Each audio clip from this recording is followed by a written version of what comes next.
नमस्कार। जैसा कल हमने आपको बताया था कि दिलीप होटल में घटना हो गई। घटना के बाद जो भानु प्रताप मिश्रा, जिनको गोली लगी थी, जिनके साथ 4 लोग थे जो रेलवे के ठेकेदार थे, उन्हें भी गोली लगी थी। उनके भाई को घटना के 2-3 मिनट, मैक्सिमम 5 मिनट के भीतर गोरखपुर में उनके लैंडलाइन के नंबर पे ये बताया गया कि तुम्हारे भाई की हत्या हो गई है, कफन लेके आओ, लाश ले जाओ। उस घटना की टाइमिंग को लेके सब जगह ढूंढा गया। आसपास के 5 किलोमीटर तक के पीसीओ देख लिए गए, जहाँ जहाँ लैंडलाइन थे वो देख लिए गए, सारी ताकत लगा दी गई। लेकिन ये निकल के नहीं आया कि किस पीसीओ से या कहाँ से उनको ये कॉल की गई थी। लैंडलाइन के जितने भी यहाँ टेलीकॉम के टीडीएम थे, जो भी जनरल मैनेजर थे, इन सब से बात की, वरिष्ठ अधिकारियों ने भी बात की, लेकिन ये पता लगाना लगभग असंभव हो गया था।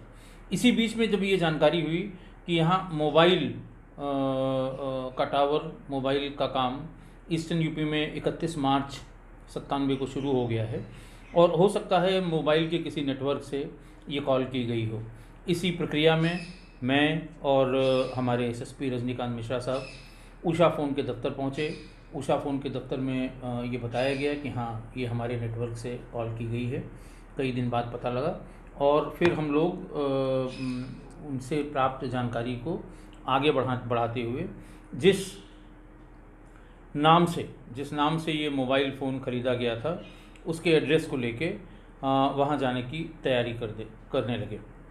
यहाँ ये बात बताना बहुत ज़रूरी है कि उस समय 2 ऐसी महत्वपूर्ण बातें हुई थी कम्युनिकेशन के दृष्टिकोण से।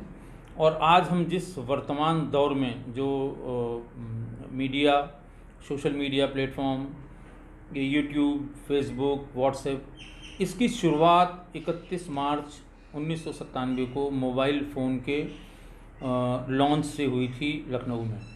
इससे थोड़ा पहले, लगभग 6 महीने पहले, पेजर भी चलना शुरू हुआ था। उस समय पेजर का होना ये स्टेटस सिंबल हो गया था। लोग अपनी बेल्ट में एक पाउच रखते थे जिसमें पेजर रखा होता था। खासकर बड़े जो अखबार थे, उनके रिपोर्टर्स के पास पेजर ज़रूर हुआ करते थे। पेजर एक साधन था आपस में सूचनाओं के आदान प्रदान का। एडिटर को जिस तरह की सूचना चाहिए होती थी, या जो सूचना उसको प्राप्त होती थी, उसको पता करने के लिए, उसको वेरीफाई करने के लिए, उस जगह पे भेजने के लिए एडिटर अपने रिपोर्टर को पेजर के माध्यम से सूचना दिया करता था। उस समय चूँकि सिर्फ लोकल इंटेलिजेंस से काम चलता था, मैनुअल इंटेलिजेंस जिसे कहते हैं, मुखबिरी बेस्ड सिस्टम, सिर्फ वही काम कर रहा था। इलेक्ट्रॉनिक सर्विलांस का कोई मतलब ही नहीं था, क्योंकि उस समय केवल लैंडलाइन फ़ोन काम किया करते थे। दिलीप होटल की घटना के थोड़े दिन पहले ही यहाँ मोबाइल लॉन्च हुआ था। लखनऊ में भी केवल थोड़े से पॉकेट्स में ये काम कर रहा था, जहाँ जहाँ टावर लग रहे थे। टावर लगने की प्रक्रिया पूरे लखनऊ में और अलग अलग शहरों में पूर्वी उत्तर प्रदेश के चल रही थी। पेजर के बारे में भी जब जानकारी की गई तो चिंटल हाउस में इसका ऑफिस था पेजर का। वहाँ हम लोग गए, उनसे उसकी प्रक्रिया के बारे में समझा और उनसे पूछा कि हमें किसी पर्टिकुलर नंबर की पेजर पे जो मैसेज आए हैं या गए हैं उनके बारे में जानकारी करनी है, तो उसकी जानकारी कैसे मिलेगी। पहले तो शुरू में उन्होंने आनाकानी की कि भाई ये व्यक्तिगत निजता का प्रश्न है। हम लोगों ने कहा साहब, हमें इन्वेस्टिगेशन के लिए हम एजेंसीज़ हैं, और हमें इन्वेस्टिगेशन, किसी भी इन्वेस्टिगेशन एजेंसीज़ को अगर कोई आवश्यकता हो विवेचना के दृष्टिकोण से, तो हमें उसे प्राप्त करना जब ज़रूरी हो तो हमें आप उसे देंगे। थोड़ी देर में वो राज़ी हुए, और हमें असल में मैनुअल इंटेलिजेंस से ये पता लगा था कि फ़लाँ फ़लाँ आदमी के पास पेजर है, और पेजर पर शिव प्रकाश या उसके साथियों के मैसेज आते हैं कि कहाँ पर और किस नंबर से बात करनी है। इस पर्पज़ से हम लोग वहाँ गए, और वहाँ कुछ लोगों के जो पेजर नंबर थे उससे ये पता किया कि इनकी कहाँ कहाँ बात हुई है, कौन कौन सी बात हुई है। लेकिन कुछ बहुत ख़ास बात निकली नहीं। दिलीप होटल के कांड के बाद जब हम लोग, हम और रजनीकांत मिश्रा साहब बहुत बड़ी फोर्स लेके उस मकान को, गोमती नगर के उस मकान को रात में दबिश देने गए, क्योंकि ये बताया गया मोबाइल कंपनी के जो टेक्निकल हेड हैं उनके द्वारा कि 3 दिन तक इसी टावर पे उसका लोकेशन रहा है। तो ये अंदाज़ लगाया गया कि हो सकता है आज चौथा दिन है, हो सकता है आज भी वो वहीं पर मिल जाए। सभी लोग, रजनीकांत मिश्रा साहब ने कहा मैं स्वयं चलूँगा। हमने और सत्येंद्र वीर सिंह साहब ने मना किया कि नहीं साहब, आपके जाने की आवश्यकता नहीं है, हम लोग कर लेंगे। नहीं माने, सब लोगों ने बीपी जैकेट पहनी और सारे जो सुरक्षा के उपकरण थे उसके साथ रात में 12-1 बजे के आसपास वहाँ दबिश दिया। घर के भीतर एक महिला और 2 लड़कियाँ थीं। पहले उन्होंने बहुत देर तक काफ़ी परेशान किया, दरवाज़ा नहीं खुला और एक स्थानीय बड़े नेता को फ़ोन लैंडलाइन मिलाया, एसएसपी साहब से बात कराने की जिद की। रजनीकांत मिश्रा साहब ने कहा पहले मैं तलाशी लूँगा फिर मैं बात करूँगा, और खैर पूरे घर की तलाशी हुई, उन लड़कियों के सिवा वहाँ कुछ नहीं मिला। लेकिन एक बात ये कन्फर्म हो गई कि श्री प्रकाश शुक्ला उस जगह आया करता था और ये फ़ोन उसी ने उनके जो बिजली का बिल था उसको प्रस्तुत करके, बिजली के बिल पर ये जिसको आज की तारीख में एड्रेस प्रूफ कहते हैं, उस समय इस वर्ड के बारे में बहुत लोग नहीं जानते थे, तो बिजली के बिल पर वो मोबाइल कनेक्शन लिया गया था। ये बात तय हो गई। और इतनी हत्याओं के बाद शाही की हत्या, विवेक श्रीवास्तव की हत्या, गोरखपुर की 3-4 बड़ी हत्याएं हैं। इनके बाद भी कभी अशोक सिंह का नाम, कभी शिव प्रकाश शुक्ला का नाम, कभी सूरज भान का नाम, लेकिन जाहिरा तौर पे स्पष्ट रूप से किसी एक नाम पे पुलिस स्थिर नहीं हो पा रही थी कि आखिर ये कर कौन रहा है। इस घटना के बाद पहली बार ये कन्फर्म हुआ कि इन सब घटनाओं के पीछे श्री प्रकाश शुक्ला का हाथ था। श्री प्रकाश शुक्ला गोरखपुर का ही रहने वाला था और बाकी उसके बारे में जानकारी हासिल की गई, पूरी डिटेल उसकी ली गई, उसका डोजियर बनाया गया और ये कोशिश की गई कि इसके साथ कौन कौन हैं, कहाँ से इसके बारे में अच्छी तरह से जानकारी हमें मिल सकती है। इसके लिए बराबर हमारी अलग अलग टीमें प्रयास करती रहीं। तो पहली बार ये कन्फर्म हुआ कि ये सब घटनाएं श्री प्रकाश शुक्ला या और उसके साथ के जो भी 2-3 लोग हैं उनके द्वारा की गई हैं। डीजी ऑफिस में बहुत गंभीर मीटिंग हुई, प्रमुख सचिव गृह भी मौजूद थे, एसएसपी साहब थे, सब लोग मौजूद थे। कहा गया कि भाई आप लोगों ने क्या किया अभी तक। दिलीप होटल चूँकि कैसरबाग थाना क्षेत्र में था, मैं सीओ कैसरबाग था, आप अंदाज़ लगा सकते हैं उस समय कितना दबाव होगा कि एक के बाद एक घटनाएं। और घटनाओं की जो विशेषता थी कि जो 1 गोली, 2 गोली, 3 गोली में जो काम हो सकता था या जो पहले हत्याएं हुआ करती थी, मैक्सिमम हुआ 4-5 गोलियां मार के, उसमें 100 गोलियां चलाना, AK-47 से चलाना, दहशत पैदा करना, इसके पीछे की बात, इसके पीछे का रहस्य ये समझ पाना थोड़ा मुश्किल हो रहा था। तो बहुत दबाव था। दबाव इस बात का भी था कि उसकी फ़ोटो किसी के पास नहीं थी। हरिशंकर तिवारी जी से गोरखपुर पुलिस ने संपर्क किया, वीरेंद्र शाही के जानने वालों से लोगों ने संपर्क किया कि साहब उनकी तो हत्या हो गई, किसी तरह से फ़ोटोग्राफ के बारे में बताया जाए, उसकी फ़ोटो कहीं से मिले। पुलिस वालों को कद काठी से बताया गया है और ये बहुत मुश्किल काम है कि कद काठी से कोई किसी को ढूंढ पाए, सर्च कर पाए, या अगर मौके पर दिखाई पड़ जाए तो पहचान भी पाए। फ़ोटो के लिए कोशिश की गई बहुत। किशोरी लाल और नीलेंद्र पांडे, ये 2 दोस्त वहाँ के थे गोरखपुर के, दोनों के ऊपर तस्करी के बड़े बड़े आरोप थे, कई मुकदमे उन पे कायम थे, लेकिन किसी वजह से तस्करी के धंधे में ही उनमें आपस में बिगड़ गई और फिर उनमें से एक ने, नीलेंद्र पांडे ने, उससे बात करके श्री प्रकाश से किशोरी लाल को मारने का प्रयास भी किया। ये भी बात पता लग गई थी। उनसे कोशिश की गई जानने की कि साहब इसका कहीं से अगर हम पा सकें इसकी फ़ोटोग्राफ तो हमारा काम बन जाएगा, लेकिन नहीं पता लगा। श्री प्रकाश के साथ शुरुआत के अपराध में जब वो पवन पांडे के साथ काम करता था, जब सतेंद्र लंगड़ की हत्या हुई थी फैज़ाबाद में, तो उस समय से अपराध में उनका साथी रहा घनश्याम पाठक और धन्नू पाठक, अमीनाबाद में जिनकी बहुत बड़ी दुकान है पार्क में, उनके भाई चलाते हैं। तो इसको भी पकड़ के लाया गया और इससे भी पूछा गया कि साहब हमें किसी भी तरह से इसकी फ़ोटोग्राफ दीजिए, कम से कम हम फ़ोटोग्राफ उसकी चस्पा करवाएं, इनाम घोषित कराएं, पुलिस वालों के पास उसकी फ़ोटोग्राफ होगी तो हम आगे की कार्रवाई कर सकते हैं। उसने बताया कि साहब देखिए फ़ोटोग्राफ मिलना उसका बहुत मुश्किल है। कारण उसका ये है कि हरिशंकर तिवारी के लोग, उधर किशोरी लाल के लोग और बाकी जो वीरेंद्र शाही के लोग, इन सब लोगों ने उसकी फ़ोटोग्राफ ढूंढने की गोरखपुर में बहुत कोशिश की। सैनी नाम का एक फ़ोटोग्राफ़र था, वो वहाँ पर शादी ब्याह में फ़ोटोग्राफ खींचा करता था। उसमें वीडियो का चलन था, वो टेप वाले वीडियो हुआ करते थे, वो वीडियो तैयार करते थे। और शादी में वीडियो वाले की बड़ी अहमियत होती थी। लोगों ने दिमाग लगाया कि किन किन शादियों में गया है ये पता करिए। ये पता लग गया कि 2-3 शादियाँ ऐसी थीं, अपने मित्रों की बहनों की शादी में वो गया था। तो किसने शादी की फ़ोटोग्राफ़ी का कॉन्ट्रैक्ट लिया था ये भी पता कर लिया गया। और फिर जाके उस फोटोग्राफ़र को उठाया गया कि तुम इसकी फ़ोटोग्राफ हमें दे दो। उसने आनाकानी की, जिन जिन से बात की गई उसने आनाकानी की। लेकिन शिव प्रकाश को जैसे ही ये पता लगा कि ये फ़ोटोग्राफ़र्स पर दबाव बनाया जा रहा है उसकी फ़ोटो निकालने के लिए, तो उसने एक दिन एक अपनी जिप्सी में वो सैनी फ़ोटोग्राफ़र के यहाँ गया, उसको बाहर बुलाया। उसने कहा तुम मेरी फ़ोटोग्राफ बांट रहे हो, लोग तुमसे मांग रहे हैं, तुम दे रहे हो थोड़े से पैसे के लालच में। वो कहने लगा नहीं मैंने कोई फ़ोटोग्राफ नहीं दिया। उनका नहीं तुमने फ़ोटो किया है। और वहीं पर उसे 3-4 गोलियां मार दी, बीच सड़क पर। दिन की बात है। इतनी दहशत हो गई, अगले दिन अखबारों में आया कि सब फ़ोटोग्राफ़र को मार दिया गया सिर्फ इसलिए कि उसके पास शादी की कोई वीडियोग्राफ थी जिसमें से काट के फ़ोटो निकालने की प्रक्रिया वो कर रहा था, उससे लोगों ने फ़ोटो मांगी थी। तो घनश्याम ने भी यही बताया, बाकी लोगों ने भी यही बताया कि देखिए फ़ोटो यहाँ मिलना बहुत मुश्किल है। फ़ोटोग्राफ़र को मारने के बाद किसी की हिम्मत नहीं है कि उसकी फ़ोटो कोई दे सके। और सामान्य रूप से वो बहुत फ़ोटो खिंचाता भी नहीं था।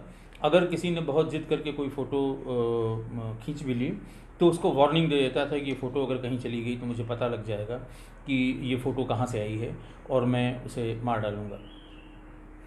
बात चलते चलते यहाँ भी आई कि वहाँ पर जो लखनऊ में उसका एक रिश्तेदार रहता था, उसके यहाँ हो सकता है हज़रतगंज में जो ये है पराग डेयरी है उसी के पास की एक कॉलोनी में रहता था, लॉटरी का व्यवसाय करता था। और जिसके कहने पे शिव प्रकाश ने विवेक श्रीवास्तव की हत्या की थी, उसके यहाँ अगर आप ट्राई करें, क्योंकि उसके यहाँ बहुत आना जाना था, हो सकता है उसकी फ़ोटोग्राफ उसके यहाँ फ़ोटोग्राफ मिल गए। गोरखपुर की सारी टीमें हार गई, फ़ोटोग्राफ नहीं मिली। लखनऊ में भी लोगों ने कोशिश की, नहीं मिली। वहाँ पर अमीनाबाद में कैसरबाग में, जहाँ पर पहले पूर्व शिवसेना का कार्यालय हुआ करता था और उसमें पवन पांडे नाम के एक विधायक भी रहा करते थे, कुछ दिनों तक उसमें भी रहने की बात आई। पुलिस ने उस पर भी निगाह लगाया, वहाँ उसका रुकना नहीं पाया गया। फिर ये तय पाया गया कि अब पहले इसकी फ़ोटोग्राफ का इंतज़ाम कर लिया जाए, उसके बाद आगे का काम करेंगे बिना फ़ोटोग्राफ के। क्योंकि सब जो अधिकारी जिससे बात करें या जो भी मीटिंग में आए वो यही कहता था कि अभी तक तुम लोगों के पास फ़ोटोग्राफ भी नहीं है, तुम क्या कर पाओगे। इसी प्रोसेस में उसके उस भनोई के यहाँ हम लोग गए। मैं था, सत्येंद्रवीर थे, रणकेंद्र थे, ये सब लोग गए। चारों तरफ से घेरा, मकान पर चढ़ गए। उसने पहले चिल्लाने की कोशिश की, फिर भागने की कोशिश की, खैर भाग भी नहीं पाया। फर्स्ट फ्लोर पे हम लोग उसके यहाँ पहुँच गए और उससे सीधा सीधा सवाल किया कि शिव प्रकाश से तुम्हारा क्या रिश्ता है। वो मना करने लगा कि नहीं साहब, मेरा कोई रिश्ता है, मेरा कोई सीधा रिश्ता नहीं है। खैर थोड़ा सा जोर दबाव डालने के बाद उसने ये तो बताया कि हाँ साहब, मैं रिश्ते में उसका भनोई लगता हूँ, और ये भी बताया कि हाँ साहब, मेरे यहाँ उसका आना जाना है। फिर उससे सीधा सीधा पूछा गया कि हमें उसकी फ़ोटो की ज़रूरत है, आप फ़ोटो चाहे जहाँ से ले आइए, फ़ोटो उपलब्ध कराइए, नहीं तो शिव प्रकाश को शरण देने के आरोप में आपके विरुद्ध FIR करके कार्रवाई की जाएगी, आप जेल चले जाएंगे, आपके घर के महिलाएं भी, उनको भी हम जेल भेजेंगे। ये ऐसा तरीका है जो कभी कभी सामान्य रूप से जो सामान्य अपराधी हैं उन पर काम कर जाता है कि अगर हम कोई चीज़ जानते हैं और नहीं बता रहे हैं तो पुलिस हमारे ऊपर ये कार्रवाई करके हमें जेल भेज सकती है, और फिर हमारी सामाजिक प्रतिष्ठा को आघात पहुंचेगा, या फिर लोग हमारे बारे में ये जानेंगे कि ये इसने बताया है। पर बहुत मजबूत थे, पति पत्नी दोनों ही। घंटों हम लोगों ने प्रयास किया लेकिन कुछ नहीं बताया। इसी बीच में उसकी एक लड़की, जवान लड़की थी, वो आ गई और उससे पूछना शुरू किया कि बेटा वो तुमको फलां के बारे में जानती हो, शिव प्रकाश के बारे में? तो उसने कहा हाँ मामा हैं हमारे। उस समय जिस समय हम लोग पूछताछ कर रहे थे, उसके माँ और बाप को अलग कमरे में रखा गया था ताकि ऐसा न हो इशारों में वो कुछ बता दे। उससे पूछा गया किस क्लास में पढ़ती हो, उसने क्लास बताया। फिर उससे ये भी पूछा गया कि तुम्हें काहे काहे का शौक़ है, तो उसने कहा साहब मुझे फ़ोटोग्राफी का शौक़ है। अपना एक कैमरा निकाल के ले आई, निकॉन का एक कैमरा छोटा सा, कि ये कैमरा हमने ख़रीदा है। ये हुआ तुमने फ़ोटो कहाँ कहाँ खींची है, उसने कुछ फ़ोटो भी दिखाई। फिर ये बताया कि ये बताओ बेटा वो तुम्हारी बर्थडे कब थी, क्योंकि उस समय यही बताया गया था कि उसकी बर्थडे में वो कोई बहुत महंगा सा गिफ्ट लेके गया था अपने बहनोई के यहाँ, और हो सकता है वहाँ की फ़ोटो आपको मिल जाए। तो उसने बताया कि साहब 6 महीने पहले थी। हम लोगों को जो सूचना थी कि हफ्ते 10 दिन पहले 15 दिन पहले थी बर्थडे, लेकिन उसने बताया कि फ़लाँ तारीख को 6 महीने पहले हमारी बर्थडे थी। तो उससे कहा गया कि बेटा उस समय की कुछ फ़ोटोग्राफ तो होंगी, तुम लोग बहुत लार्ज स्केल पे, क्योंकि उस समय उनके पिता का बड़ा नाम था, बड़े लॉटरी व्यवसायी थे, बहुत बड़ा मकान बनवाया था, काफ़ी पैसा लॉटरी से कमाया था उन्होंने। तो उसने छूटते कहा कि हाँ अंकल हमारे पास उस समय की तस्वीरें हैं, फ़ोटो खिंचवाइए, बहुत अच्छी फ़ोटोग्राफ्स आई हैं। वो दौड़ के गई और एक किताब के पन्नों के बीच में से 4-5 फ़ोटोग्राफ वो निकाल के लाई। उससे पूछा गया, उसकी माँ और पिता को पहचान लिया गया, उसके कुछ दोस्त थे उनको भी पहचाना गया। एक स्मार्ट सा लड़का उसमें खड़ा था, उसके बारे में पूछा गया कि ये कौन है, तो उसने कहा कि ये मामा हैं, श्री प्रकाश शुक्ला इन्हीं का नाम है। बस हम लोगों का काम हो गया था, हम इसी की तलाश में थे। इतनी देर में जैसे ही हमारे ख्याल से ओवर हियर कर रहे थे लड़की के माँ बाप दोनों, वो किसी तरह से भाग के आए, उन्होंने पैर पकड़ लिए और उन्होंने कहा साहब ये फ़ोटो आप अगर कहीं भी दिखाएंगे, कहीं भी छपेगी, उसे पता लग जाएगा कि ये फ़ोटोग्राफ हमारे यहाँ से ली गई है और हम सब लोग मारे जाएंगे, आप जानते नहीं हैं बहुत जल्लाद किस्म का आदमी है। तो उससे कहा गया भाई तुम उसके बहनोई हो, तुम्हें क्यों मारेगा? बोले साहब वो किसी का साला नहीं, किसी का बहनोई नहीं, ना उसका कोई बहनोई ना उसका कोई साला, वो कुछ नहीं मानता है। आप देख रहे हैं कितनी बेरहमी से लोगों को मारता है। हम साहब छोटा सा परिवार हमारा है, हम लोग मारे जाएंगे, कृपा करके इस फ़ोटोग्राफ को मत कहीं भेजिए। और दुनिया की वो बातें करने लगा, दोनों पति पत्नी रोने लगे। ये देख के उस लड़की को भी समझ में आया कि उसने कोई गलती कर ली है, वो भी रोने लगी। खैर वहाँ से हम लोग निकले, रास्ते में उतर के पीसीओ से एसएसपी साहब को बताया गया कि सर हम लोगों को फ़ोटोग्राफ मिल गई है। उन्होंने इच्छा जाहिर की कि तुरंत इसे लाया जाए। रास्ते में हमने और सत्येंद्रवीर सिंह साहब ने बात की, उनका बात तो सही है कि ये फ़ोटोग्राफ छपते ही वो जान तो जाएगा कि कहाँ की फ़ोटोग्राफ है, कहाँ से मिली है। और फिर एक और मर्डर, फिर एक और मर्डर होगा, फिर उतना ही पुलिस परेशान होगी, फिर उतना ही दबाव होगा। तो इस अगर मर्डर को थोड़े दिन टाला जा सकता हो तो इसका क्या तरीका है? मैंने कहा साहब इसका एक तरीका ये है कि इसकी फ़ोटो नए सिरे से बनवा लें, जिसमें ये पता न लगे कि ये कहाँ खड़ा हुआ है या कौन सी है। तो उन्होंने कहा देखो तुम सीओ हज़रतगंज हो, तुम रहे हो, तुम सीओ कैसरबाग हो, सारी मार्केट इन्हीं के बीच में है, कोशिश करके इसको घंटे 2 घंटे में अगर बनवा के ला सकते हो तो ले आओ, क्योंकि एसएसपी साहब प्रेस कॉन्फ्रेंस करके फ़ोटो को रिलीज़ करेंगे। कम से कम एक दबाव अपने ऊपर से ख़त्म हो कि साहब जिस अपराधी को ज़ोर शोर से उत्तर प्रदेश पुलिस ढूंढ रही है उसका फ़ोटोग्राफ भी उपलब्ध नहीं है।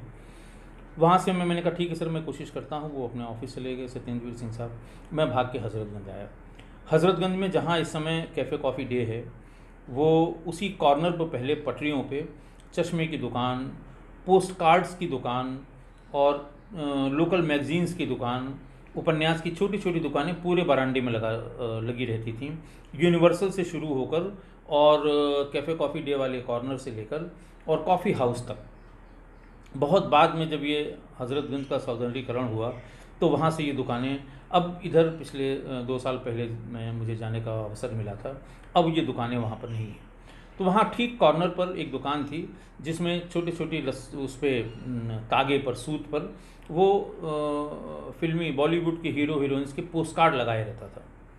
अलग अलग उस ज़माने में चलते थे पोस्ट कार्ड, जिसमें अपना लोग टिकट लगा के और अपने अपने जान पहचान के जो लोग हुआ करते थे उनको पोस्ट कार्ड भेजते थे।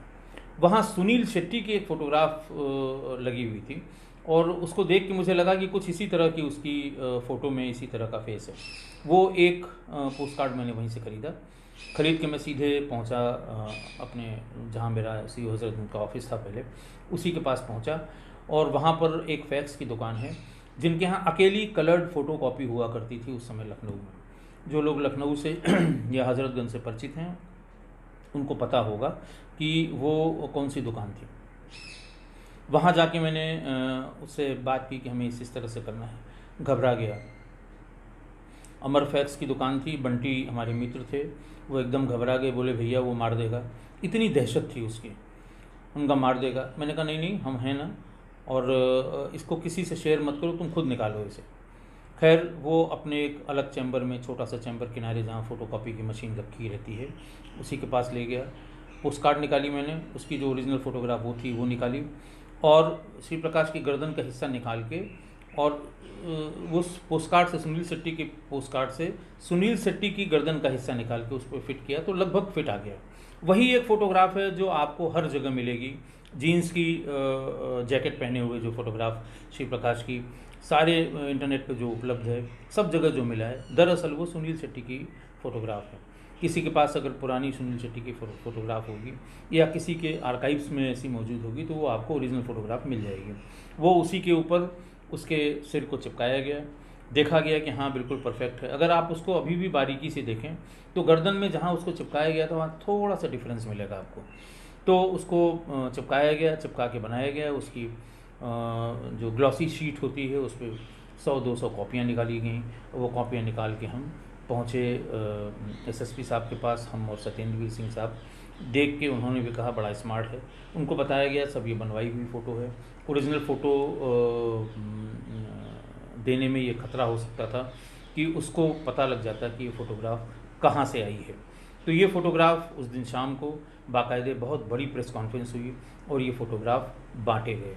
सभी अखबारों में अगले दिन ये फ़ोटोग्राफ छपे, सभी मैगजीन्स में फ़ोटोग्राफ छपे, और हर एक के पास ये फ़ोटोग्राफ उस समय तक पहुंच गए थे। आज के अंक में बस इतना ही। कल मैं आपको ये बताऊंगा कि इस फ़ोटोग्राफ को कैसे सबको बांटा गया, कैसे बताया गया, शिव प्रकाश शुक्ला ने इस पर कैसे रिएक्ट किया, और फिर जनपद का वो बड़ा फेमस एनकाउंटर कैसे हुआ। बहुत बहुत धन्यवाद।